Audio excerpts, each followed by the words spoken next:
আসল প্রধানমন্ত্রী কারে বলে? প্রধানমন্ত্রী তো এই পৃথিবী অনেকেই দেখেছে, কিন্তু রসুলের সাহাবার মতো প্রধানমন্ত্রী হযরত ওমর ফারুক রাদিয়াল্লাহু তাআলা রাতের গভীর হলে বের হয়ে যেতেন ছদ্মবেশে, দেশের মানুষের খবর নিতেন, কে কেমন আছে, কোথায় আছে, কি অবস্থায় আছে। ঘোমটা দিয়ে বের হয়ে যেতেন। একদিন দেখে একটা ঘর থেকে কান্নার আওয়াজ আসছে, একটু মনোযোগ।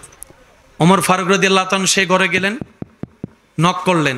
একজন খাতুন বিধবা দরজা খুললেন, জিজ্ঞেস করলেন, এত রাতে আপনি কে? বলে যে না, কান্নার আওয়াজ শুনলাম তাই আসলাম। তো কান্না করছে কেন আপনি, আপনার বাচ্চারা? বলে যে ঘরে খাবার নাই, উপবাসে আছি, কান্না করব না তো কি করব। তখন উনি বললেন, উনি যে ওমর ফারুক রাদিয়াল্লাহু তাআলা প্রধানমন্ত্রী, রানিং প্রধানমন্ত্রী, এটা তো উনি চিনে নাই। তো তখন উনি বললেন, তা আপনি ওই প্রধানমন্ত্রীকে, প্রধানমন্ত্রী শব্দ ব্যবহার করছি যেন আপনারা আমরা বুঝতে পারি, সেজন্য ব্যবহার করছি, আপনি প্রধানমন্ত্রীকে বলেন না কেন? তখন সেই খাতুন মহিলাটা বললেন, ওনার নাম আমারে বইল না, ওনার সাথে আমার সম্পর্ক নাই। আমি কাল হাসরের ময়দানে আল্লাহ এবং রাসূলকে ওনার নামে আমি বিচার দিব। আমি আল্লাহ এবং রাসূলের কাছে প্রধানমন্ত্রীর নামে বিচার দিব। ওমর ফারুক রাদিয়াল্লাহু তাআলা সাথে সাথে বললেন, কেন মা, বিচার দিবেন কেন? আমি ওনার দেশের নাগরিক, আমি না খাই, আমার সন্তানরা না খেয়ে আছে, উনি খবর নাই, উনি কেমন প্রধানমন্ত্রী হলেন? বলতেছে কাকে? প্রধানমন্ত্রী। প্রধানমন্ত্রীকে হযরত ওমর ফারুক, কিন্তু মা উনাকে চিনে। তখন ওমর ফারুক রাদিয়াল্লাহু তাআলা ছদ্মবেশী যিনি ছিলেন, উনি বললেন, মা আমি যাইয়া বলি? না, আপনিও বললেন না, কারণ প্রধানমন্ত্রী তো উচিত জনগণের খবর নেওয়া, আমি বলবো কেন? ওমর ফারুক রাদিয়াল্লাহু তাআলা বললেন, মা আপনি কষ্ট না নিলে আমাকে 10টা মিনিট সময় দেন, আমি একটু আসতেছি। ফারুক আজম সাথে সাথে বাইতুল মালে গিয়ে রাশন খাবার কাঁধের মধ্যে নিয়ে বস্তা পরে ওনার কাছে আনতে শুরু করলেন। একজন খাদেম এসে প্রধানমন্ত্রী ফারুক আজমকে বললেন, হুজুর আপনি নিচ্ছেন কেন, আমাকে দেন, আমি কাঁধে নি, আপনার কষ্ট হচ্ছে তো। ফারুক আজম সেদিন উত্তর দিয়েছে, ভাই আমার এই বোঝা যদি হাসরের ময়দানে তুই নিতে পারস, তাহলে এই বোঝাটাও তুই নে, এই বোঝাটাও তুই নে, এই বোঝাও তুই নে, যদি হাসরের ময়দানে নিতে পারস। বলে যে হাসরের ময়দানে তো বোঝা নিতে পারবো না। তো ফারুক আজম বললেন, ঠিক আছে, আমার বোঝা আমারে নিতে দে। এবার উনি রাশন নিয়ে গেলেন, মাকে দিলেন, রান্না বান্না করলেন, খাওয়া দাওয়া করালেন। করানোর পরে ওই ফারুক আজম রাদিয়াল্লাহু তাআলা বলেন, মা একটা আবদার করি, যদি আপনি কিছু মনে না করেন, অনুমতি দেন। বলে যে বলেন। বলে যে আমি তো আপনার খাবারের ব্যবস্থা করে দিয়েছি, আপনি দয়া করে ফারুক আজমের বিপক্ষে মামলাটা একটু তুলে নেন, মামলাটা একটু তুলে নেন। সুবহানাল্লাহ। আল্লাহর কাছে মামলা কইরেন না, নবীর কাছে মামলা কইরেন না। বলে যে আপনার কেন এত লাগতেছে? আমি ওনার একজন শুভাকাঙ্ক্ষিত, উনি কষ্ট পাইলে আমি কষ্ট পাবো। মা আপনার যা চাইছেন পাইছেন, তো মামলাটা একটু তুলে নেন। ইত্য বছরে মৌলা আলী শেরে খোদা চলে আসছে। হযরত আলী আয়েশা বলে, ওমর,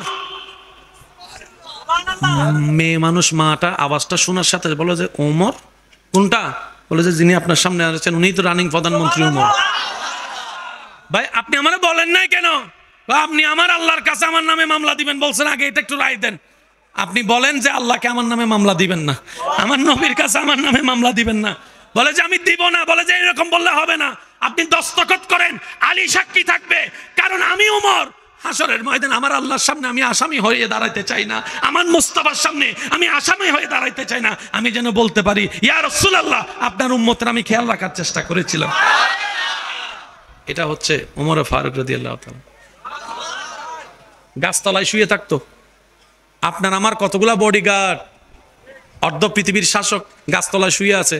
বাহির থেকে একজন ওনার নাম শুনে এই দেশে আসছেন, এসে বলে যে আপনাদের দেশের প্রধানমন্ত্রী একটু দেখতে চাই। জনগণ বলে, দেখেন আছে কোথাও। সুবহানাল্লাহ, একটু মন খুলে আসতেছে না? বারবার বলতেছে আমার গলা না বসে গেছে। আল্লাহর প্রেমিকদের গলা তো বসে নাই, কথা বলেন ঠিক কিনা? সবাই ফুল ভলিউম একবার বলেন সুবহানাল্লাহ।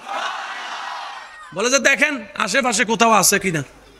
ওই মানুষটা বলে, কিরে, অর্ধ পৃথিবীর শাসক প্রধানমন্ত্রী তিনি, মানুষজন দেখি কোনো ভয়ও পায় না, কিছু করে না, ব্যাপার কি?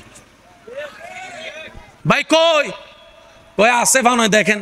খুঁজতে খুঁজতে খুঁজতে যায় গাছতলায় যাইয়া ওমর ফারুক রাদিয়াল্লাহু তাআলা শুয়ে আছে। ওনাকে যাই জিজ্ঞেস করে, ভাই একজনকে খুঁজতেছি, অনেকক্ষণ হয়েছে। সুবহানাল্লাহ বলেন না? পাই না, যে যারে জিজ্ঞেস করি বলে আছে কোথাও, নির্দিষ্ট কেউ ঠিকানা দিচ্ছে না। কয় কারে খোঁজেন? কয় আমি ওমরকে খুঁজতেছি। কয় কি বিষয়? কয় না ওনার একটু দেখার, চেহারাটা একটু দেখার ইচ্ছা আছে, চেহারাটা একটু দেখার ইচ্ছা। সুবহানাল্লাহ বলেন না। কি ওনার চেহারাটা একটু দেখার ইচ্ছা আছে, অর্ধ পৃথিবী শাসন করে, একটু দেখি না বাদশাটা কেমন।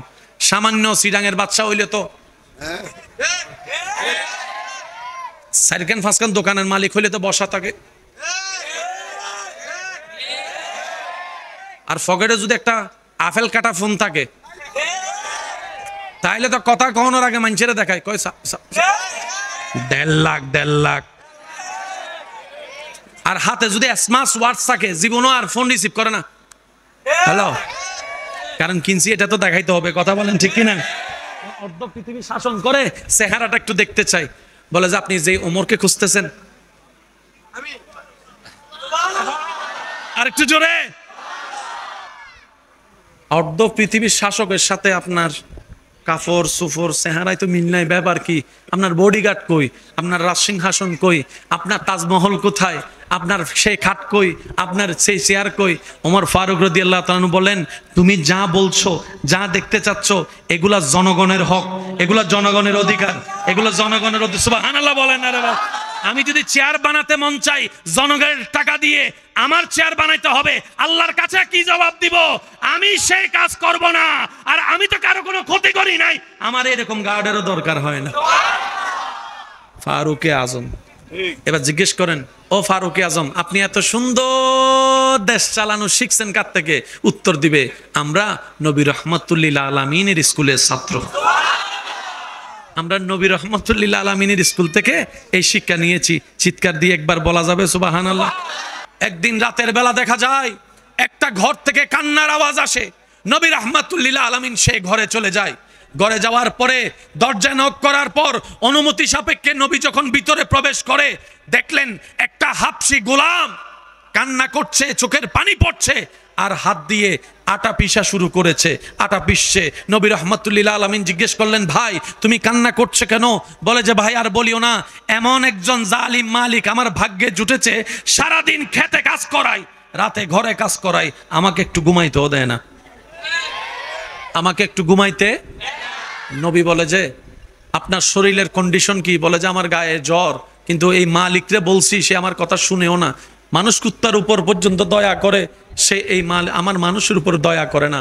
আপনার আমার নবী কি বলেছেন জানেন? সেদিন ভাইয়েরা আপনার আমার নবী বললেন, ভাই তুমি আরাম করো, তোমার পক্ষ থেকে কাজটা আমি করে দিচ্ছি।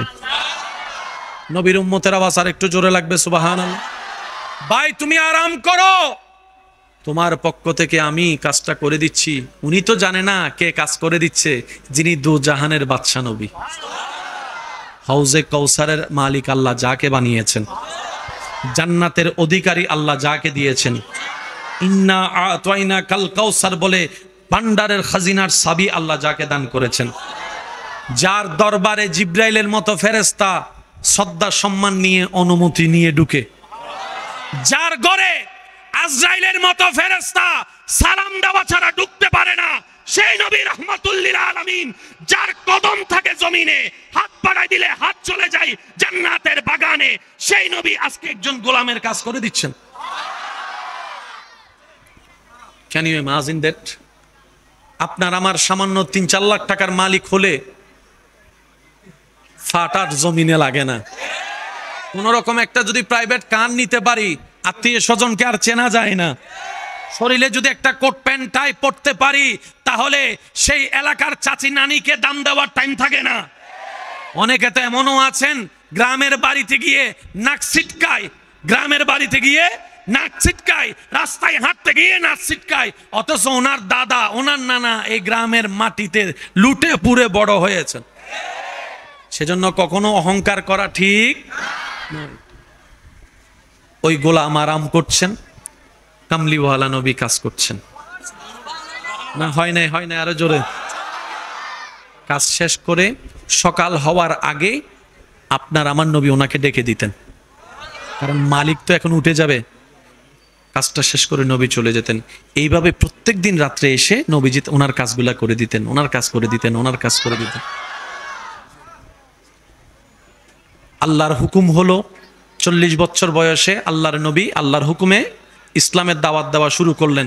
এরপরে তো আপনারা জানেন ওই কাফেরগুলা জালিমগুলা নবীর নামে অনেক বদনাম ছড়াইয়েছে, নবীকে জাদুকর ডেকেছে, নবীকে পাগল ডেকেছে, কত কথা ছড়িয়েছে, এমন পর্যন্ত কথা ছড়াইয়েছে মোহাম্মদ থেকে তোমরা বেঁচে থাকিও, মোহাম্মদের কাছে যে যায় সে নিজের ধর্ম ছেড়ে বাপদাদার ধর্ম ছেড়ে ইসলাম ধর্মে চলে যায় বলে একটা প্রপাগন্ডা ছড়িয়েছে। একদিন রাত্রেবেলা নবী যখন সেই আগের ধারাবাহিকতায় ওনার ঘরে কাজ করতে গেলেন, ওই কালো গোলামটা নবীকে বললেন, আপনাকে দেখে তো খুব ভালো মানুষ মনে হয়, আপনাকে একটু সাবধান করি। বলে যে কি সাবধান করবা বলো? বলে যে মক্কায় নাকি একটা জাদুঘর বের হয়েছে, নাম হচ্ছে মোহাম্মদ, নাম হচ্ছে মোহাম্মদ। সুবহানাল্লাহ বলবেন। নবীর কথা নবীরে শোনাচ্ছে, সুবহানাল্লাহ বলবেন না? ভাই তুমি একটু সাবধানে থাকিও, মক্কায় নাকি একটা জাদুঘর বের হয়েছে, নাম হচ্ছে মোহাম্মদ, ওর কথা নাকি যে শুনে সেই ধর্ম ত্যাগ করে দেয়, তো তুমি তো ভালো মানুষ সেজন্য তোমার সাবধান করলাম, দেখো ওই রকম জাদুঘরের পাল্লায় পড়িও না। নবী উনি বলতে আছেন, নবী মুস্কি হাসি হাসতেই আছেন, উনি বলতেই আছেন, নবী হাসতেই আছেন। ওনার বলা শেষ হওয়ার পরে নবী ওনার দিকে তাকে মুস্কি হেসে বলে, তুমি যাকে জাদুঘর নামে ডাকছো আমি সেই নবী মোহাম্মদ। এবার সেই ব্যক্তি বলে, শুনলাম কি দেখলাম কি? ও নবীর উম্মত, আওয়াজটারে বড় হবে না? শুনলাম কি দেখলাম কি? আপনি যদি সেই এক আল্লাহ দাবিদার করনেওয়ালা হন, কেউ মানুক না মানুক, জান আমার চলে যাবে তো যাবে, আমি সাক্ষ্য দিলাম আপনি একমাত্র আল্লাহর নবী। আপনি যে বলেছেন আল্লাহ এক, আমিও স্বীকার করলাম লা ইলাহা ইল্লাল্লাহ মুহাম্মাদুর রাসূলুল্লাহ। তিনি আপনার আমার নবী রহমাতুল্লিল, আর একটু জোরে বলেন রহমাতুল্লিল। আমাদের নবী বিশ্বের বুকে ইসলাম প্রচার করেছেন তলোয়ার দিয়ে না, মুস্কে হাসি দিয়ে, সুন্দর ব্যবহার দিয়ে, ভালোবাসা দিয়ে। মনে রাখবেন, আজকে একটা চলেন আমরা একটা অঙ্ক মিলাই, আপনারা বিরক্ত হচ্ছেন না তো ভাইয়া? না? আচ্ছা, এই পুরা প্যান্ডেলটা যদি চাষ করতে 10 জন মানুষের 10 দিন লাগে, 5 জন মানুষের সময় কি কম লাগবে না আরো বেশি লাগবে? ওই যে আমাদের পাটিগণিতের অঙ্কটা আর কি। এই মাঠটা চাষ করতে 10 জন মানুষের যদি 10 দিন লাগে, 5 জন মানুষের সময় আরো, 3 জনের আরো, 2 জনের আরো, 1 জনের দিলে আরো। হ্যাঁ, যদি আপনি 10 জনের জায়গায় 20 জন দেন, সময় আরো, সময় আরো। এই কথায় কারো কোনো দ্বিমত আছে? আমি সব যুবকদের এই বিষয়ে একটু মনোযোগ চাচ্ছি, কারণ আপনাদেরকে অনেক সময় বিভিন্ন পণ্ডিতরা উল্টা ফুলটা কথা বলে বলে মুসলমান থেকে নাস্তিক বানানোর একটা চেষ্টা চালাচ্ছে। অনেক কলেজ ভার্সিটির ছেলে মেয়েরা ইসলাম মানতে চায় না, ধর্ম মানতে চায় না। আমার ভাই বোনেরা, ও যে যেমনে বুঝাইছে উনি এমনি বুঝা নিজের মতো চলে গিয়েছে। এমন এমন হাদিস দেখায় যে হাদিস আসলে হাদিসের মধ্যেও নাই, থাকলেও উনি বুঝতে পারে নাই। আল্লাহর ওয়াস্তে একটু কথাটা বুঝবেন, কষ্ট হচ্ছে না তো আপনাদের? আল্লাহ তাআলা বিভিন্ন নবীকে ইসলাম প্রচারের জন্য যথেষ্ট সময় দিয়েছেন। কাউকে 900 বছর দিয়েছেন, কাউকে 700 বছর দিয়েছেন, কাউকে 800 বছর দিয়েছেন। কিন্তু ওনাদের এরিয়াটা ছিল সারা পৃথিবীর মধ্যে চট্টগ্রাম যেমন এরকম একটা ছোট্ট এরিয়া ছিল। যেমন বনি ইসরাইলের নবী বলা হয় মুসা আলাইহিস সালামকে। আমার কথা কি আপনারা বুঝতেছেন ভাইয়া? প্লিজ একটু মনোযোগ। এই যে আচ্ছা যান যান, তা আবার গড়ি দিলে সমস্যা আছে। যাও যাও যাও যাও। একবার বলি আলহামদুলিল্লাহ।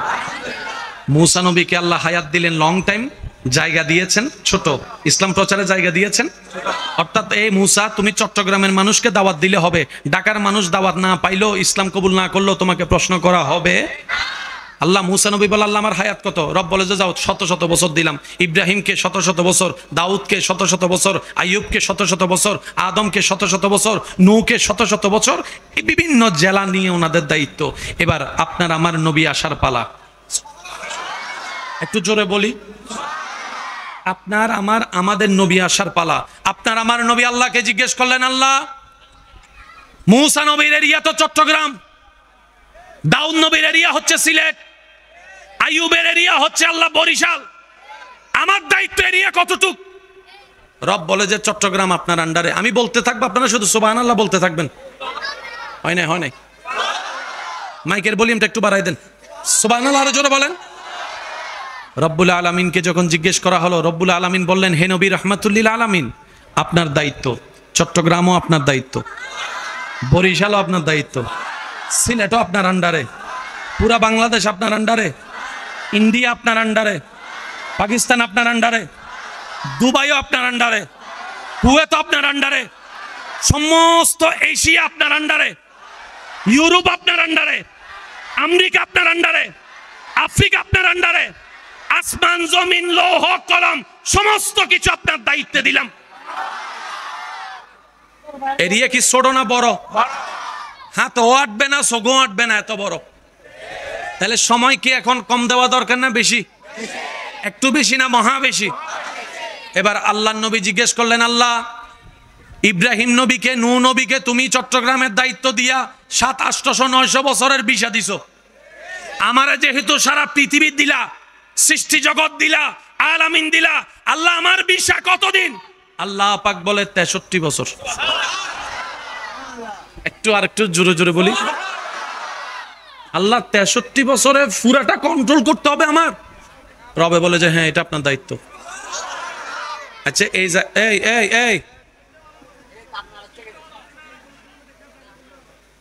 আচ্ছা, এই জায়গায় আপনি আর আমি হলে কি কইতাম আল্লাহরে?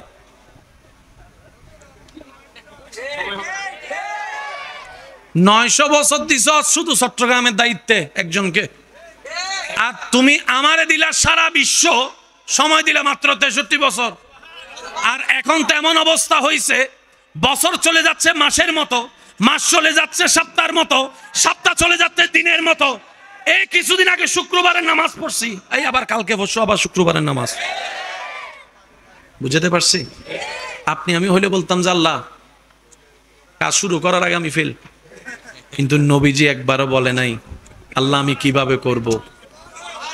হে নবী, আপনি বলেন নাই কেন? নবীজি বলে, আমার আল্লাহ যেহেতু দিয়েছেন তাহলে বুঝে শুনে দিয়েছেন, বুঝে শুনে দিয়েছেন। আরে আমার কাজ তো করা, আওয়াজ পৌঁছাই দেওয়া তো আমার রবের দায়িত্ব। আমার রব যেটাই চাইবে আমি মুস্তাফা চোখ বন্ধ করে সেটাই করতে থাকবো, সেটাই করতে থাকবো, হা হু করব না। আল্লাহ পাক বলে, সেজন্য তো আপনাকে হাবিবুল্লাহ বানিয়েছি। ভিসা কতদিন? ভাই পিছনের ভাই সহ বলেন, ভিসা কতদিন? ভিসা কতদিন? এরিয়া এরিয়া এবার আওয়াজটা পৌঁছানোর জন্য মাধ্যমের দরকার আছে না নাই? নবীর আমলে ক্যামেরা, আর একটু ছোট করে বলেন, Facebook, YouTube, internet, paper, TV channel, radio, কিচ্ছু। মক্কার আওয়াজ আফ্রিকা কেমনে যাবে? টেনশনের কথা।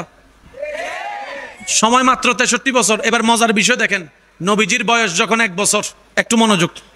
নবী বলে, আল্লাহ 63 থেকে দেখ চলে গেছে বা আছে মাত্র, আল্লাহ আমি দাওয়াত শুরু করি। আল্লাহ পাক বলে যে এখন না, এখন না, আরো পরে। দেখেন চ্যালেঞ্জটা কেমন কঠিন হচ্ছে।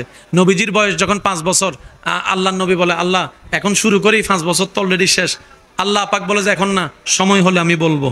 সময়, একটু মজার আওয়াজ, একটু জোরে জোরে বলেন না সুবহানাল্লাহ। নবীজির বয়স 10 বছর, নবী বলে আল্লাহ শুরু করি। আল্লাহ পাক বলে যে এখন না, আর একটু অপেক্ষা করেন। 10-এ নবীকে চুপ করে রাখলেন, 15-তে চুপ করে রাখলেন, 20-এ চুপ করে রাখলেন, 30-এ চুপ করে রাখলেন, 35-এ চুপ করে রাখলেন। 40 বছর যখন হয়েছে তখন আল্লাহ পাক বলে, হাবিব বলেন, শুরু করেন। কয় বছর চুপ করে রাখছে? এমনে হায়াত দিছে। এবার 63 থেকে 40 গেলে এবার বলেন পরীক্ষাটা আরো কি হয়ে গেছে? বলেন না, আরো কি হয়ে গেছে? মাধ্যম ফেসবুক, ইন্টারনেট, ভিডিও কলে যে পৌঁছাবে এরকম সুযোগ। কিন্তু বড় তাজ্জুবের বিষয়, 40টা বছর বয়স মোবারকে আল্লাহর হুকুমে আপনার আমার নবী কামলিওয়ালা রাহমাতুল্লিল আলামিন বলতে শুরু করলেন, ইয়া আইয়ুহান নাস কুলু লা ইলাহা ইল্লাল্লাহ তুফলিহুন তুফলিহুন তুফলিহুন। এক আল্লাহর দাওয়াত দেওয়া শুরু করেছে। কিছুদিন যেতে না যেতেই এই এক আল্লাহর আওয়াজটা, দাওয়াতের আওয়াজটা আরব থেকে আফ্রিকা পর্যন্ত পৌঁছাই গিয়েছে।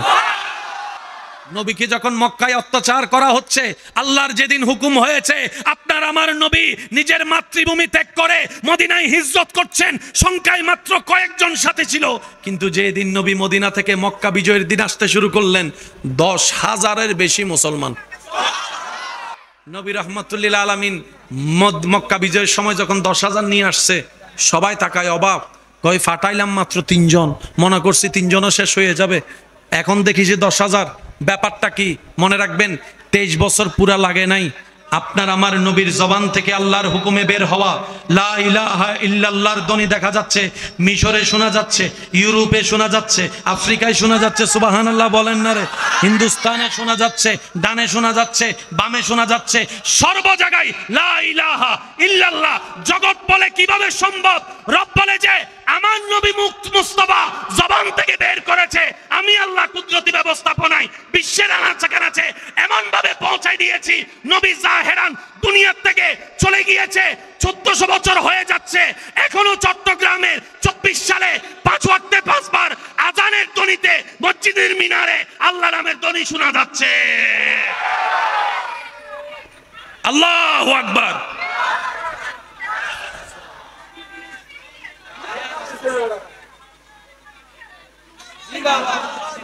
আপনাদের এখানে আজানে লা ইলাহা ইল্লাল্লাহ শোনা যায়?